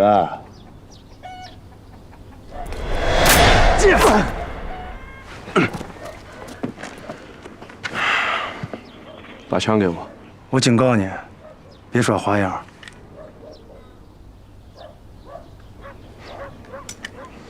根据这几天连续发生的状况，我推断，凶手可能是内奸。这还用你说呀？今天上午，我在凶案现场发现地上用血写了一撇。哎，你认字吗？废话。那应该是鸽子临死之前留下的，他应该想告诉我们凶手的名字，或者是代号。这事儿你怎么不早说呀？我现在说也不晚。我问你，你还能不能联系上其他的组织成员？我怀疑内奸就在剩下的人里头。如果有的话，你现在就可以告诉我。告诉你，好将我们一网打尽是吧？我到底要怎么做你才可以相信我？我不会相信你，但我也不会杀了你。如果你杀了我，可以换取其他弟兄们的生命，你现在就可以杀。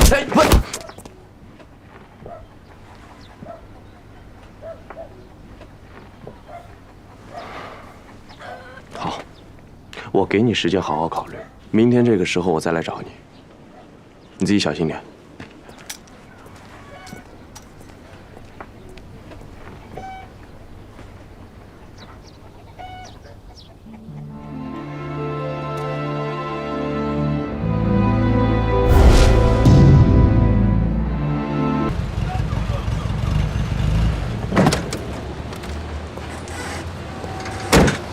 好，你可回来了。怎么了？找到一个中枪的，在海大道那边的3元胡同。走。Attention，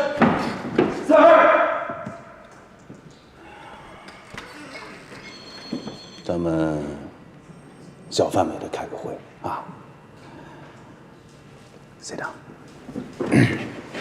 连环杀人案从案发到现在多长时间了？你们都查到什么了？啊？哪怕有一点进展给我也行呀。各位，这案子谁负责？是咱们队负责呀。那冯九思肯定在暗地里没闲着呀，因为他从来就不是一个闲人。如果他要是敢在我们前面把这案子破了，都听好了啊，全滚蛋！差点就漏过去了，那从外面看就是个杂货铺。我从那儿一过，一闻，哎，怎么有股药味儿啊？说进去看看吧。也巧了，就在这时候，那个受枪伤的就进来了，还撞咱枪口人了。他认了吗？看见我们就跑，心里不虚，他跑什么？我就让王贵给他扣那儿了。兄弟们也没闲着，24小时都在医院蹲点儿，每个伤者的伤口都亲自检查，就怕有漏过枪伤的。头儿，我们在街上只要我能看见的瘸子，我全盘查了。姓冯的不是说凶手有可能会再作案吗？为嘛一点动静都没有啊？你是还嫌咱们压力不够大是不是？啊？再出一桩案子，工部局都要向戴尼斯处长问责了，知道吗？啊？不行不行，不能光在医院里边蹲守，得看看冯九思手下都在忙什么。头，就是这个。哎，长官，我真不是开黑诊所的，我会配点草药，大伙都是老邻居老街坊，我不收他钱。我真不知道嘛人命案，我这伤是打猎不小心走火了。嗯，打猎伤的。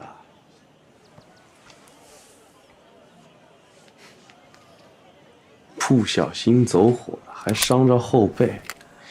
你再走个火给我试试。再试就没命了。你不试试吧？我来试。哎，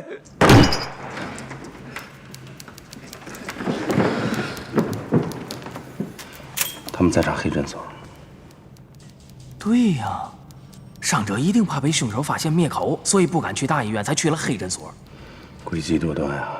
长官饶命啊！我这一时糊涂，才偷了钱老板的东西，然后就被他们家人打伤了。哪个钱老板？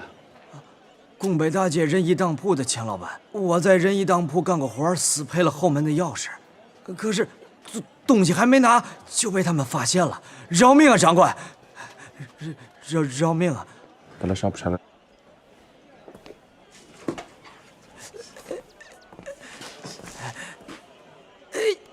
什么时候伤的？昨天。走吧。头，这就走了？哎，长官，这件案子另案处理，再看看那个老板有没有报案。不是头，你怎么就相信他说的呢？万一他就是呢？他身上的枪伤还新鲜着呢。对哦。学着吧，头不会看错的。去先弄清楚他们还有什么地方没查，都去查一遍，包括黑诊所。明白。先去去。我有个直觉，那个伤者应该就在不远的地方。再找吧。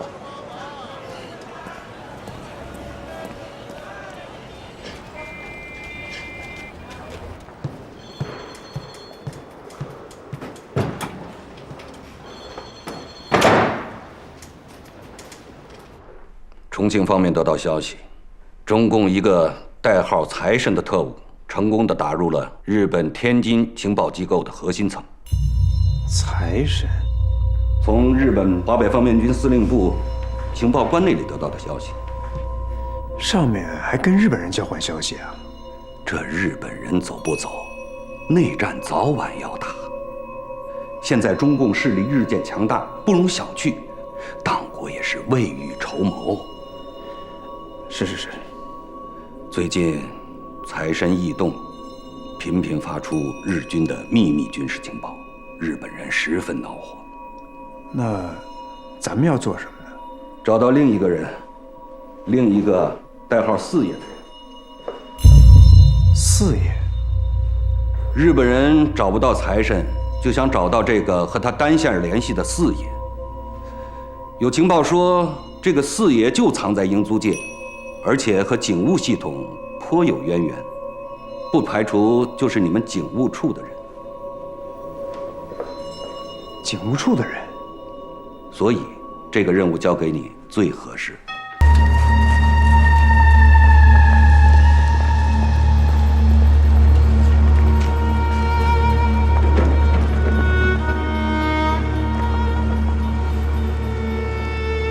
我不是说你我都被跟踪了吗？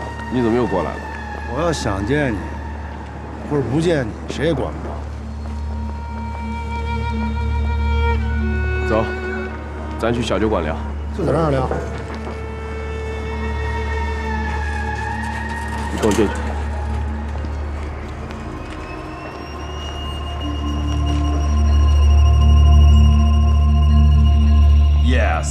Yes， 11朵，对，要鲜花哈，鲜花。蓝清瑶小姐收，爱丁堡道176号202室，落款一定要写清楚，远桥。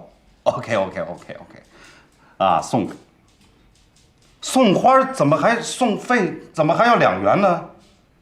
这位先生，您的衣冠不整，不能进去。什么规定啊？好了，别闹了啊！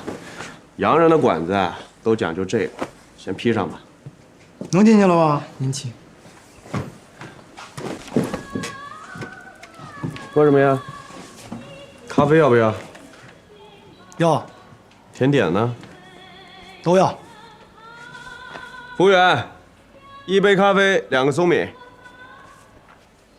兄弟们成天在外面冒着生命危险工作，你在这儿喝着咖啡，找着相好，亏心吗？战斗是工作，喝咖啡也是工作。扯淡！刚刚那女的谁啊？你管得着吗？日本人的狗腿子吧？我以前拉她去过市政府，她就住在你们家对面。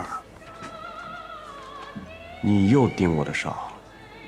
别以为就你聪明，我盯你好几天了，你在明我在暗，就你那些乌七八糟的事儿我都门儿清。先一杯咖啡。蹲2天，腿蹲麻了，喝杯咖啡提提神吧。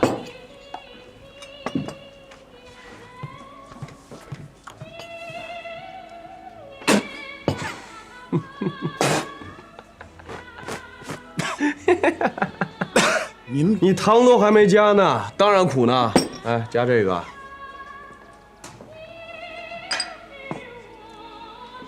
你太能糟蹋东西了。你知道这些东西在我们那儿多金贵吗？你知道在我们这儿这些东西都是免费的吗？要不要打包带走啊？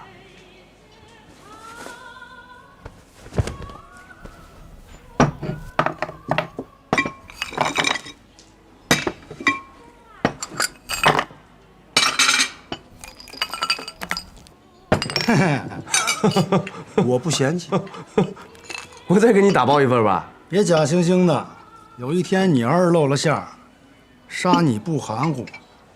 我都请你喝咖啡了，你就不能说句好听的吗？不会。那你跟你们家的小寡妇说话，也那么直接？那不是什么小寡妇，那是我未过门的媳妇儿。你敢盯我？只准你盯我，不准我盯你啊！先生你好，你好，头儿，一狗子在请安礼。怎么那么没礼貌？没看到我有客人吗？哦，你们先忙，我有事先走了。哎，不盯我了？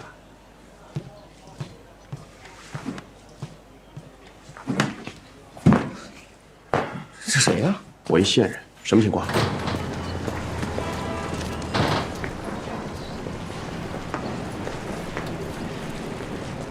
有个女人去清安里一家黑诊所求治，说她儿子中枪昏迷好几天了，黑大夫怕惹麻烦，没敢治。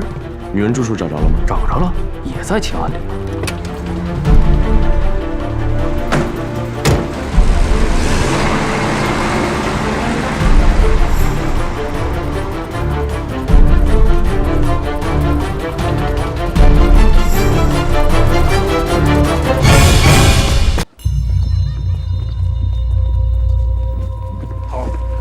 怎么样？住处找着了吗？离这儿不远，安庆里。那咱赶紧去。等一下，丁福，给马大夫医院打电话，让他们派辆救护车来。是，探长。哎，头，叫救护车干嘛？要是真是咱们找的人，直接用咱们的车拉回医院不就得了吗？中弹那么多天，伤口发炎没死，应该丢了半条命了。我们再一拉，估计就死在半道上了。回去找周副处长，让他派人马到秦安里增援。是。头，你是不是嗅到什么了？我们能找到证人，凶手一样可以找到证人，要做到有备无患。有现成的黑医生，全带上。好的，走着。哎，宋探长喜欢吃土豆啊，买了那么多。现在的物价呀飞涨，这是我以前囤的，现在价格已经翻了好几番了。亏得我那会儿高瞻远瞩。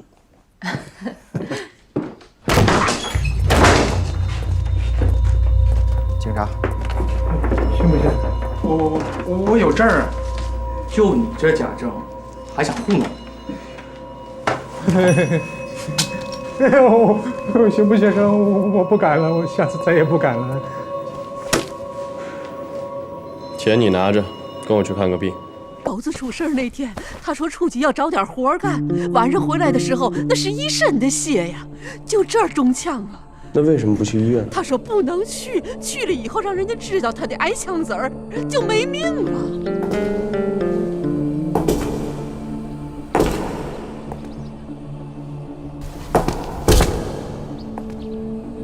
他是怎么中枪的？他没犯事，你尽管实话实说。他说他看到杀人了。那他看到杀手长什么样子了吗？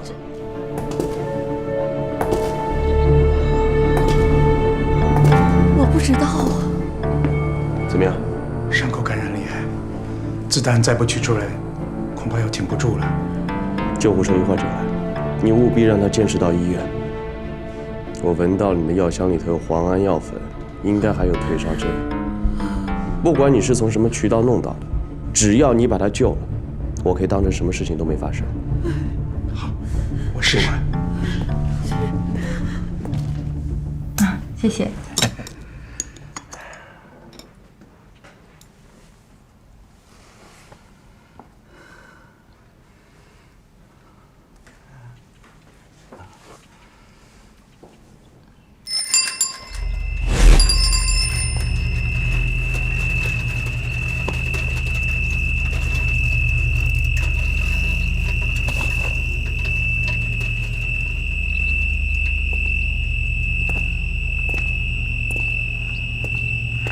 对了啊，这间房子应该是正对着那户人家。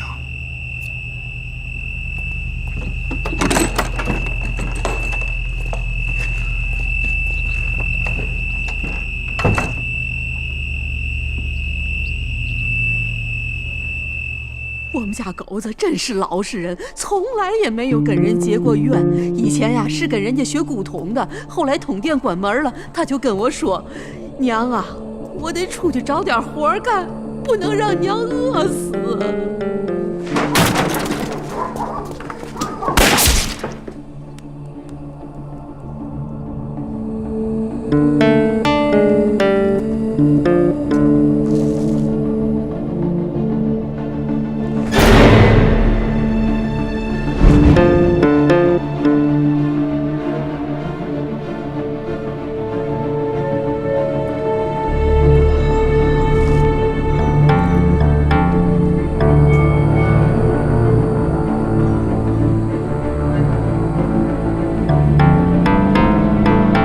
准备动手，不能让他醒过来。是。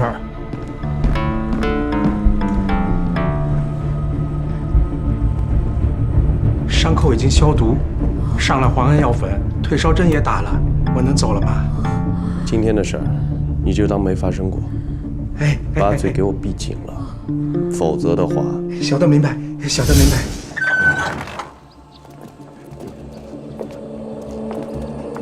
头，这么快完事儿了？救护车和警务处的人怎么还没来？在这多待1分钟就多1分钟危险。我去看看，快去。头，我去医院，这样快点。赶紧，快去快回。你们俩过来，在门口守着，警觉点啊！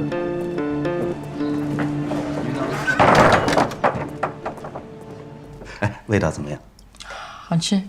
好吃啊！那行，那我以后天天给你做。我还想，我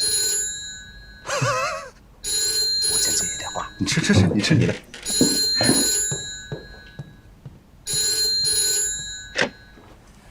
喂，怎么又是冯九思？好吧，我去一趟。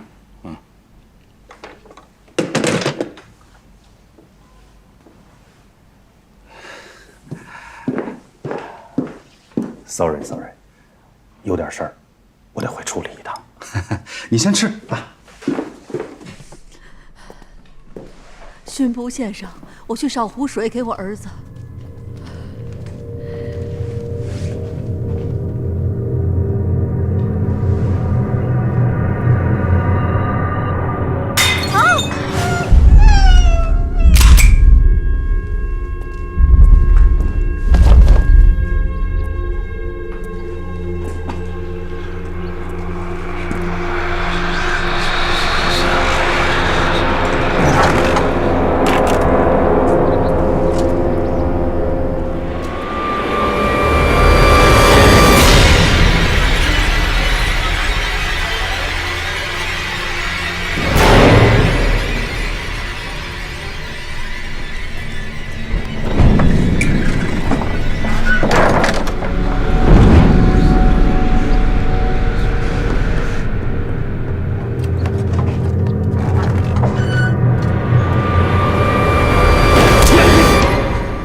是你，我不放心，刚刚看到凶手背影。等等，我怕这是调虎离山。你守在这儿，我出去看看，办事小心，拿着防身。哎，会用吗？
周太太，您别着急。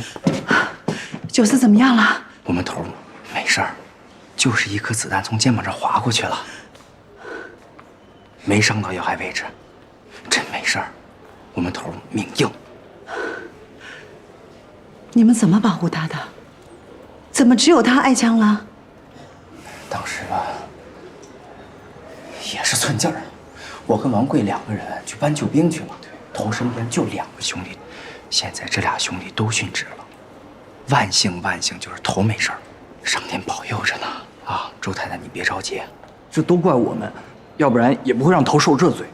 还不是怪那个宋远桥，就为了跟我们头抢那么点功劳，就是不派救援呀，非要周处长亲自下命令。周处长当时又不在警署。周孝森他人呢？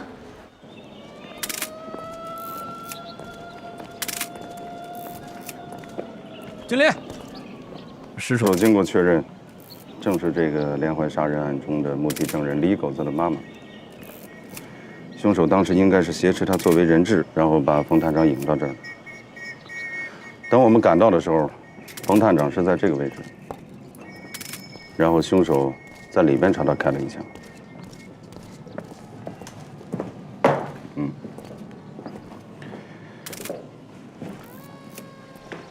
经过勘查，凶手应该是在这个位置朝冯探长开的枪，然后从后面溜走。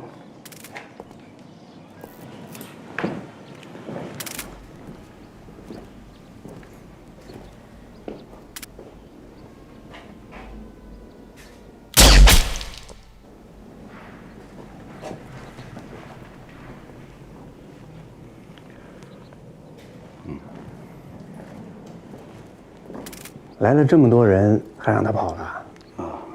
处长，我当时已经在第一时间下令追击凶手了，但是这个凶手好像对这一带的地形非常熟悉，而且好像是个练家子。一会儿上，你跟丹尼斯处长说去。Sorry, sir， 远桥无能。当然，处长您放心，冯探长应该没有生命危险。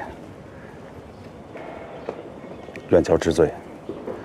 改日远桥一定亲自登门向嫂夫人赔罪，但是按照处里边的规定，的确得需要有您的亲自批复才能派人增援。这话你留着跟我夫人说去。处长，这个证人本来就应该是我来找的。你的意思是说，冯九思抢了你的饭碗是吧？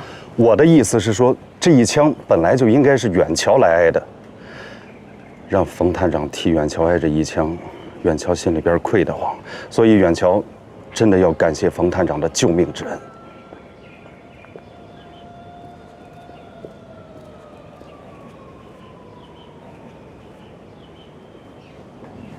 处长，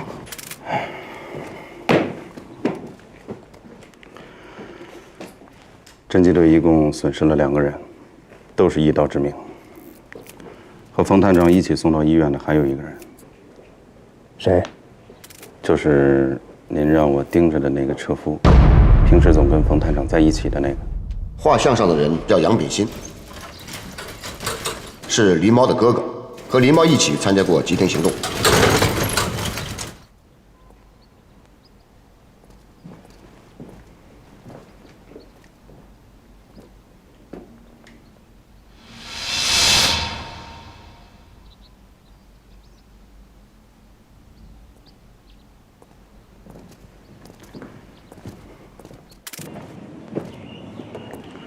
我怀疑凶手至少有2个人，其中1人挟持人质引出冯探长，而后另外1个人从后窗进入，打晕车夫，杀了证人。因为都在暗处，所以得手。打晕？没别的伤？没有，我也怀疑这一点。凶手招招致命，唯独没有伤害这个拉车的。我去医院看那个车夫，这儿你盯着。接触过凶手的人都死了，就杨炳新还活着。从几次案发现场看，凶手实施的都是虐杀，显然是在复仇。难道是狸猫杨耀祖？可杨耀祖不是已经死了吗？还有九思，他和杨炳新又是什么关系？冯九思到底是不是共产党？除了小舅子、下属，冯九思还有没有第3个身份？阿基莫多，干得漂亮，很好。